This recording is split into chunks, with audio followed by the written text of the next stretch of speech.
In this video, I'm going to show you how to make campaigns in AdWords for your product listing ads. So the first thing we're going to look at here is, this is actually for B Dancewear. This is not for the Asana Yoga clothing brand that I've been working on. So if you go to your products, you can see that these are the different products I have available. And for instance, here's some SKUs or some item IDs, blue dance skirts, etc., etc. Now, if we go into Google AdWords, we see here that I have a bunch of the different campaigns, and the way I have mine set up, and I recommend setting them up, is the campaigns are separated by the type of item it is, and the reason is you're able to use better negative keyword targeting. So let's walk through one of these campaigns. So I'll make a new one. I'll make one that I've already have, so you can see it from scratch. First, go plus campaign shopping. I'm gonna call this one Dance Pants PL. And I put a PL in the campaign name to signify product listing ads. This is so when I go in analytics, I can see which of my campaigns are product listing ads and which ones are not. Country of sale, we're going to go to United States. I'm just going to do only United States for me personally. Let's say default bid of $1 and $5 a day, just to put something there. You can also put a schedule here, if like maybe you don't want to show it in the mornings, things like that. You can create custom schedule, change the times that you want to do it. I'm not going to deal with that right now because this is just a for fun one. So actually, I'll call it Dance Pants PL fake, just so I know that later I should delete it. Save and continue. Now, there's a couple different ways to do it. One way to do it is just make one general ad group, which you can do. I like doing a specific ad group for every product. It's really up to you what you want to do on that. So I'm going to call this green dance pants just for now, just to show you one.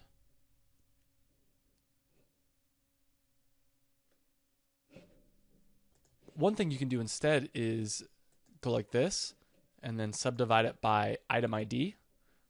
So let's go save and continue.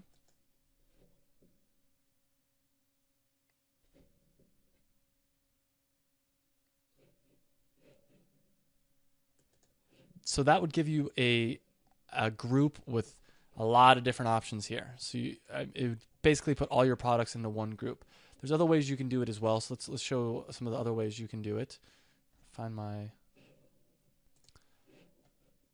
So that's one way. Another way you can do it is, let's make another ad group. So I'll add ad group here. Ad group. No, I'll just call it ad group number 2. And then you can subdivide by product type. Save and continue.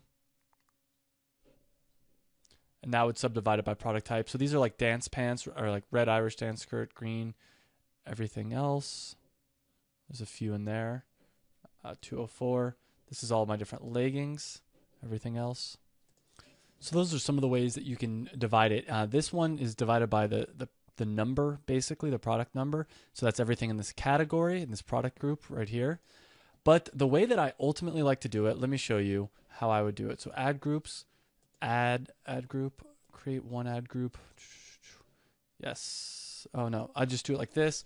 And let's say dance pants fake. Save and continue. Then it takes you here. What you can do is click that little plus sign, go by item ID, or add bulk values manually. So now at this point, you can copy and paste your bulk values right here. I'm going to pull it from my data feed. Depending on how you did it, if you did it automatically, it's a little bit different. You take the numbers one by one, but I'm going to pull it from my data feed. So this is my data feed here, and I did this manually. I could do a separate video if you guys are interested in how to do a manual data feed, but let me go down. So we see these are this is basically the item ID, this is the title, the description, a link to the actual product, an image link, the GTIN and MPN. I don't have a GTIN because that's just the way my brand works. The brand is my own brand. This is the category, product category, pink lycra, and then product type at the end here, 207. All right, so we need to find pants. So pants. Oops.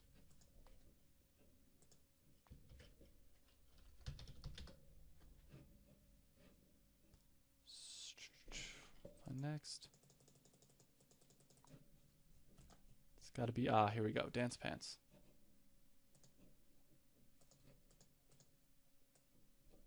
So I would just take all these values here, all the way up to here, copy, go back into this, click add values, save,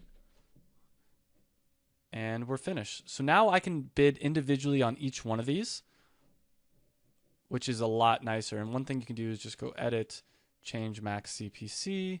Let's change it all to 30 cents maybe.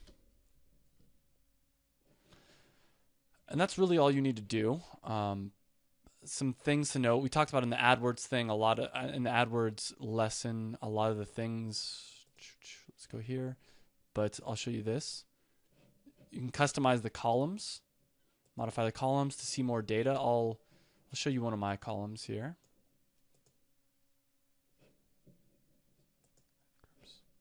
So in the past, what I've done is each product basically gets its own ad group, like you see this. Oops, that's like a bad example. This one right here. So this is Gray Boys Dance Shirt, and I put Gray Boys Shirt. These are my Gray Boys Shirt products. But what you can do, let me find a good example. I'll just go all dancewear. Ad groups. So you can customize these columns, and I like to customize the columns to see how many conversions I'm getting, total conversion value, pages per session, and average session duration. So you can look at the cost versus how much value I'm getting from them. That's pretty good. I definitely want to keep this one going. And what this campaign is basically a catch-all campaign.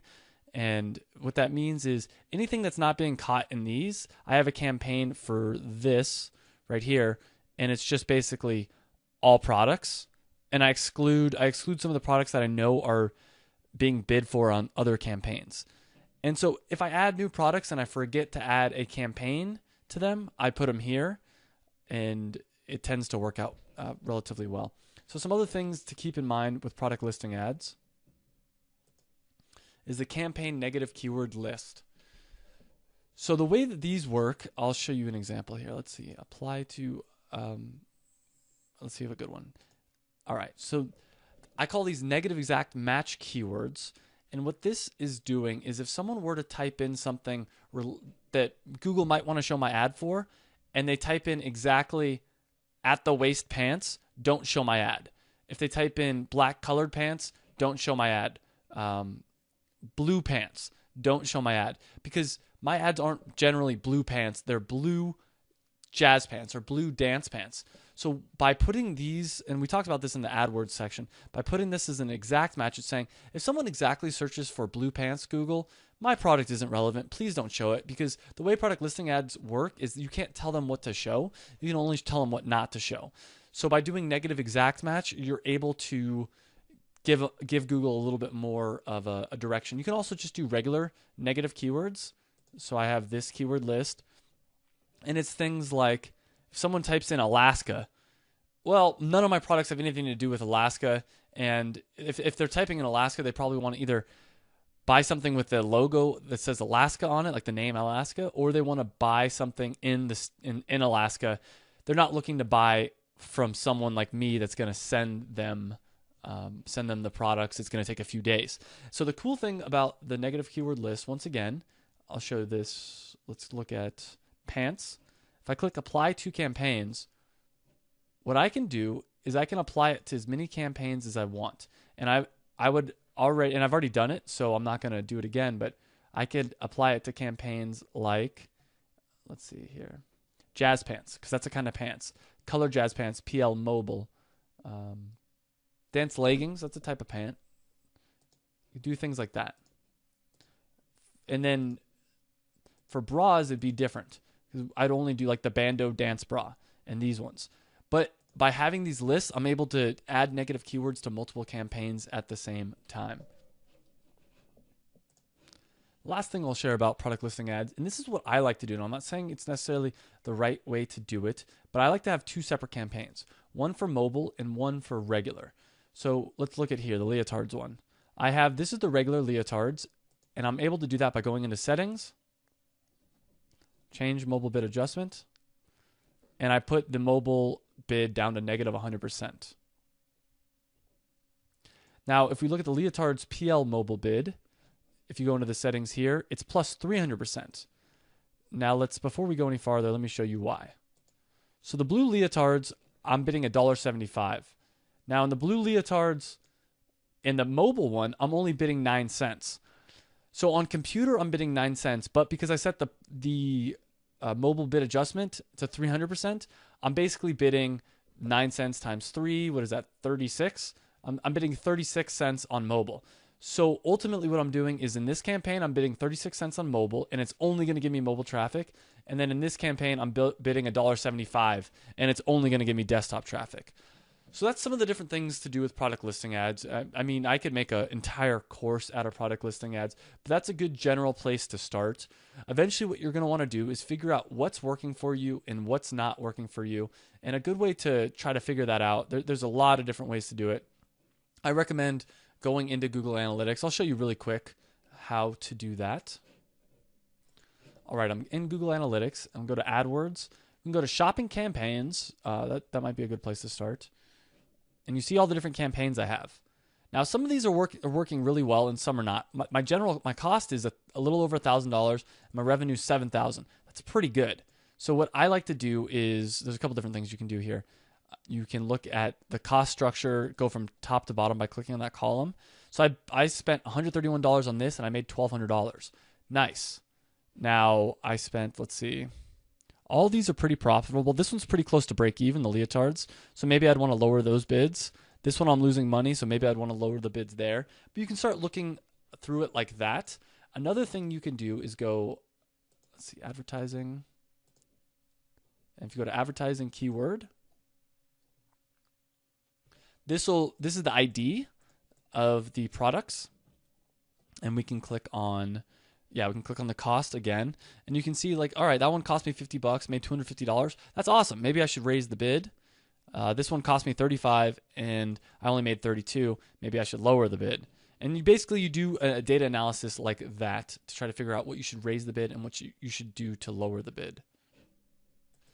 That's it for this lesson on product listing ads. If you have more questions, please feel free to reach out to me, travis@effectiveecommerce.com. And thanks again for watching this lesson.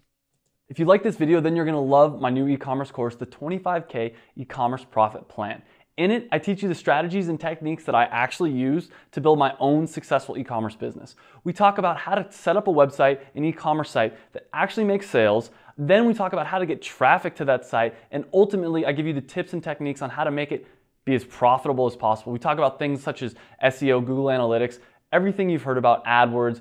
It's all in there. This is really pretty much everything I know about e-commerce. I put in this one course. I was tired of people asking me, how do I get traffic to my website, or how do I build an e-commerce site? And I wanted to just bundle it all up in one course. When you buy the course, you'll get free lifetime access to my private Facebook group. And on top of that, for the first 100 people that buy the course, I'll give you a free one-on-one 30-minute consultation. You can go to effectiveecommerce.com or click up here now to buy the course and make sure that you get one of the free 30-minute one-on-one consultation sessions.